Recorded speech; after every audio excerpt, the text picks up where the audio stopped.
नमस्कार दोस्तों। क्या आपने कभी सोचा था कि बिहार की राजनीति में इतना जल्दी इतना सब कुछ देखने को मिलेगा? क्या होली बीतेगा नहीं पूरी तरह से और उसके बाद ऐसी खबर आ जाएगी कि हमारे बिहार के लाडले मुख्यमंत्री जो अब शायद दिल्ली की राजनीति कुछ करेंगे, राज्यसभा का उम्मीदवार बन जाएंगे। ऐसा सोचा था क्या कभी? नहीं सोचे थे ना। लेकिन कसौट 24 में आज जानेंगे कि आखिर इतनी जो पटकथा लिखी गई और ये सारी चीजें हुई वो कैसे कैसे हुई। पहले तो आप याद कीजिए कि 4 दिन पहले अमित शाह आए हुए थे पूर्णिया। दरअसल पूर्णिया में ही 2 दिनों के प्रवास के दौरान ये सारी पटकथा तैयार कर ली गई थी और पूरी पटकथा पूरी कायनात को इस तरह से पेश करना था कि ताकि ये न लगे और मैसेज भी न जाए, मैसेज भी ये जेडीयू कार्यकर्ताओं में न जाए। लेकिन खैर मैसेज तो कुछ गया, क्योंकि इतनी बड़ी बात है, बिहार के 20 साल के कद्दावर नेता जिसके दामन पर एक दाग तक नहीं लगे, वो लीडर जिसने समाजवाद को अपनी धुरी बनाकर रखा, वो लीडर जिसने अपने जीते जी परिवारवाद को पनपने नहीं दिया, वो लीडर जिसने भ्रष्टाचार को रोकने में बिहार जैसे जहां क्राइम अनकंट्रोल्ड हुआ करते थे उस क्राइम को कंट्रोल करने वाले मुख्यमंत्री, तो आपने कभी सोचा नहीं होगा। दरअसल अमित शाह जब पूर्णिया आए थे तभी ये सब कुछ क्लियर हो गया था और उसी समय ये पूरी पटकथा लिखी गई थी और जनता दल यूनाइटेड के 2 धुरंधर लीडर यानी कि ललन सिंह जो केंद्र में मंत्री है और दूसरे संजय झा जो कार्यकारी प्रदेश राष्ट्रीय अध्यक्ष है, इन दोनों ने मिल करके, क्योंकि लगातार इस बात की चर्चा थी और इस बात की चर्चा हो रही थी कि आखिर अगर नीतीश कुमार नहीं रहेंगे तो उसको क्या कहा जाए। आपको याद होगा पहले भी मैंने आपसे चर्चा किया था कि नीतीश हटेंगे, ऐसी चर्चा मैंने की थी कि खरमास खत्म होगा या फिर मतलब शंबत जब जलेगा यानी कि होली के बाद ऐसी चीजें हो सकती है, ऐसी चर्चा हमने की थी आपसे। आप अगर हमारे पुराने यूट्यूब को आप देख करके देखो तो आपको पता चल जाएगा। और निशांत के डिप्टी सीएम बनने की बात कही, ये भी तकरीबन मेरी बात सच हो गई, जो हम लगातार इस बात को कहते रहे और वही हुआ। और जिस तरह की पटकथा लिखी गई और पूरा आपको मतलब सुबह तक कहीं कोई, आप देखें ना कि जनता दल यूनाइटेड ने राज्यसभा उम्मीदवार की जब भी घोषणा होती थी तो तकरीबन, अब कल नॉमिनेशन होना था तो एक रात को रिलीज आ जाता था कि फलाने फलाने प्रत्याशी हुए। मुझे शंका तब हुई जब पार्टी की तरफ से रिलीज आया नहीं कि आखिर राज्यसभा के उम्मीदवार जेडीयू से है कौन, और चर्चा शुरू हो गई 2 तारीख की ही रात से कि भाई नीतीश कुमार राज्यसभा जा सकते हैं, पहले हो गया कि निशांत राज्यसभा जा सकते हैं। तो इस तरह की चीजें चलती रही और निशांत थे कि मानने को, तो निशांत न तो राजनीति में आने को रुचि रख रहे थे और न ही ये चाह रहे थे कि उनके पिता मतलब कि राज्यसभा के से जाए और मुख्यमंत्री पद अभी छोड़े।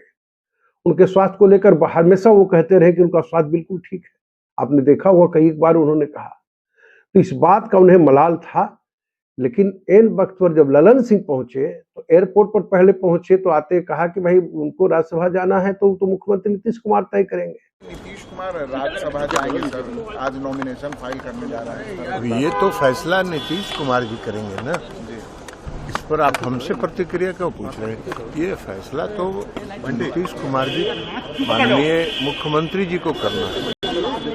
वो जहां भी जाना चाहेंगे, पार्टी उनकी बनाई हुई है, उनकी पार्टी है, जहां भी जाना चाहेंगे वो जाएंगे। सर आप लोग क्या चाहते हैं कि मुख्यमंत्री बिहार में रहें, राज्यसभा जाएं? नहीं, हमारे चाहने नहीं चाहने की, उनके चाहने की बात। और नीतीश कुमार जी ने बिहार में जो करके दिखाया है वो कोई कल्पना भी नहीं कर सकती। नीतीश कुमार जी ने बिहार को बना के दिखा दिया, इसलिए ये फैसला नीतीश कुमार।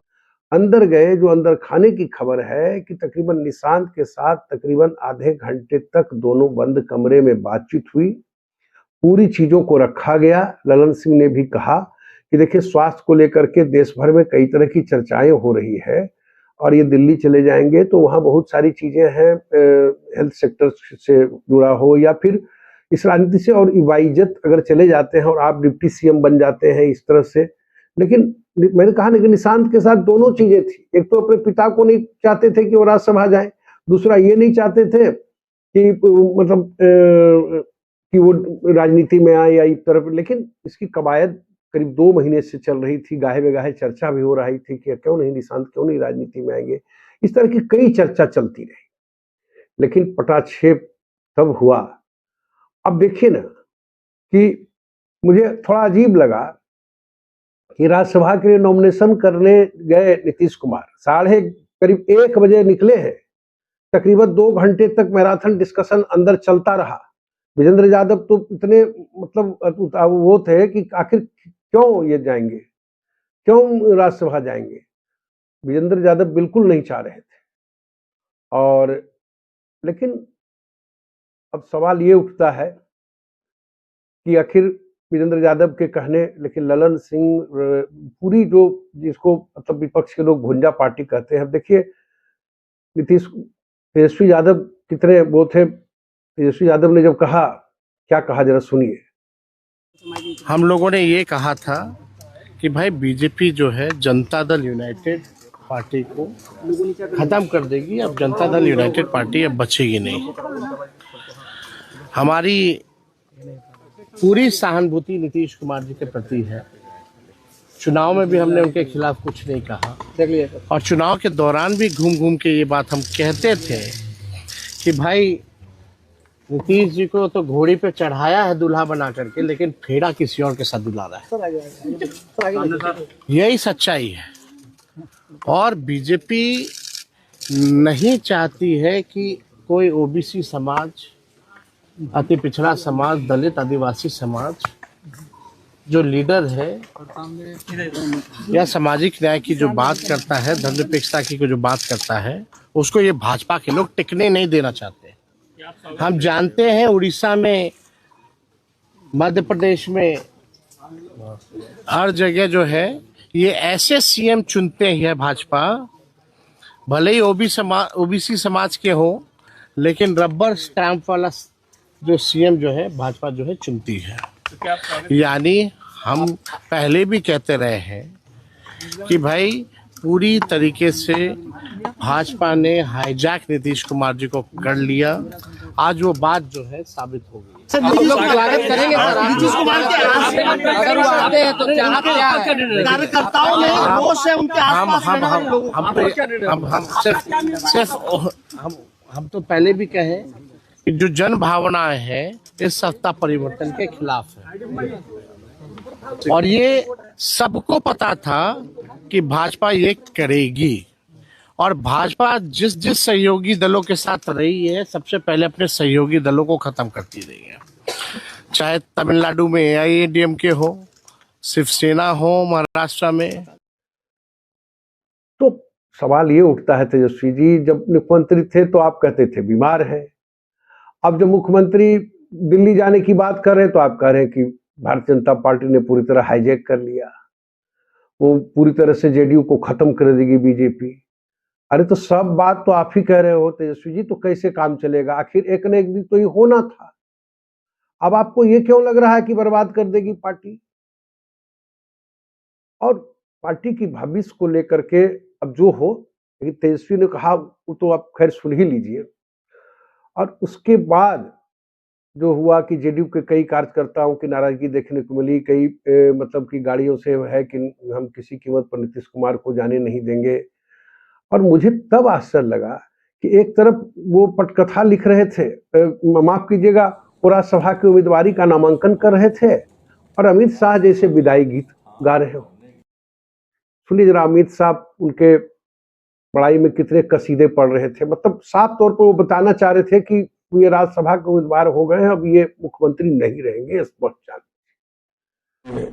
पटना में श्री नितिन नवीन जी, राष्ट्रीय अध्यक्ष भाजपा, श्री नीतीश कुमार जी, बिहार के यशस्वी मुख्यमंत्री श्री रामनाथ ठाकुर जी, श्री उपेंद्र कुशवाहा जी और श्री सुरेश राम जी के राज्यसभा के नामांकन के लिए यहां पर आया हूं। श्री नितिन नवीन जी राज्य में लंबे समय तक यशस्वी राजनीति करने के बाद भाजपा के राष्ट्रीय अध्यक्ष बने हैं और अब वो राज्यसभा के माध्यम से संसद में भी अपना योगदान देंगे।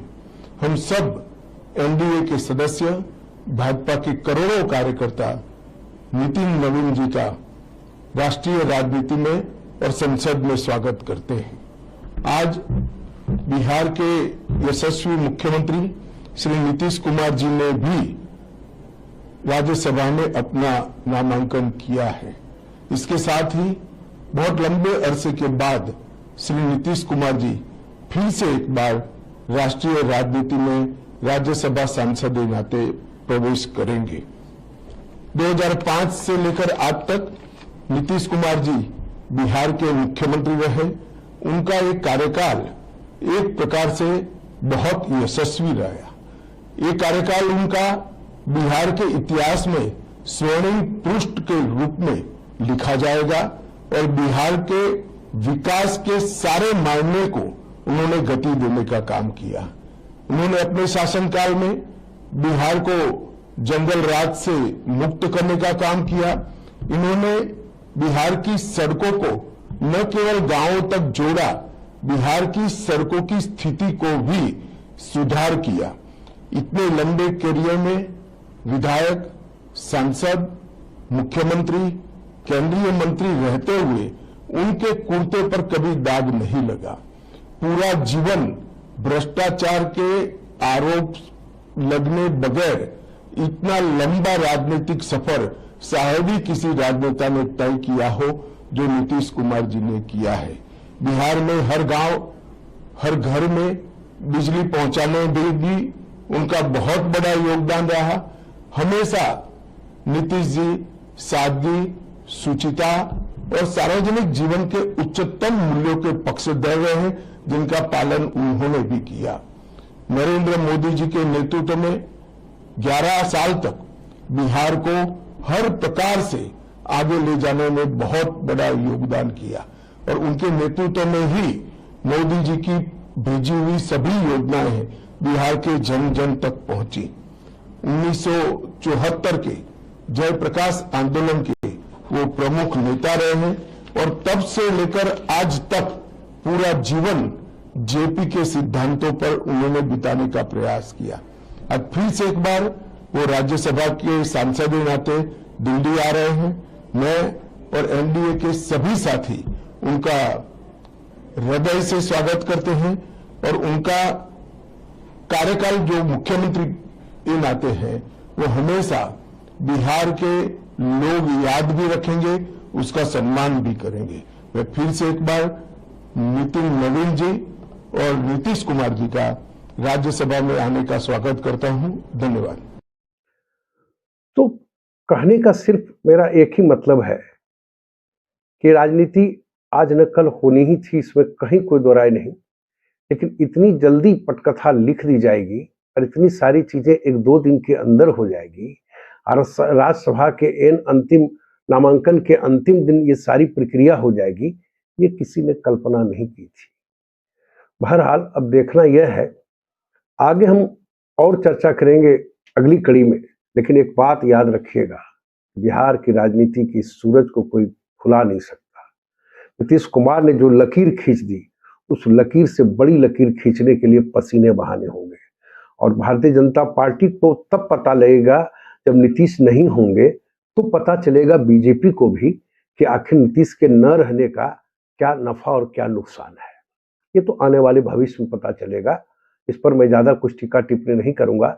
मिलेंगे अगली कड़ी में तुरंत ही, जब कि आखिर क्या समीकरण बन रहे हैं, कौन होगा मुख्यमंत्री, किसके वाले कौन सी क्या होगा, किसके 2 DPCM होंगे, कौन मुख्यमंत्री होगा, ये सारी चीजें हैं। उस पर हम आगे एक और एपिसोड में चर्चा करेंगे। तब तक के लिए आज्ञा दीजिए। कस्बा 24 के लिए पटना से मृत्युंजय कुमार।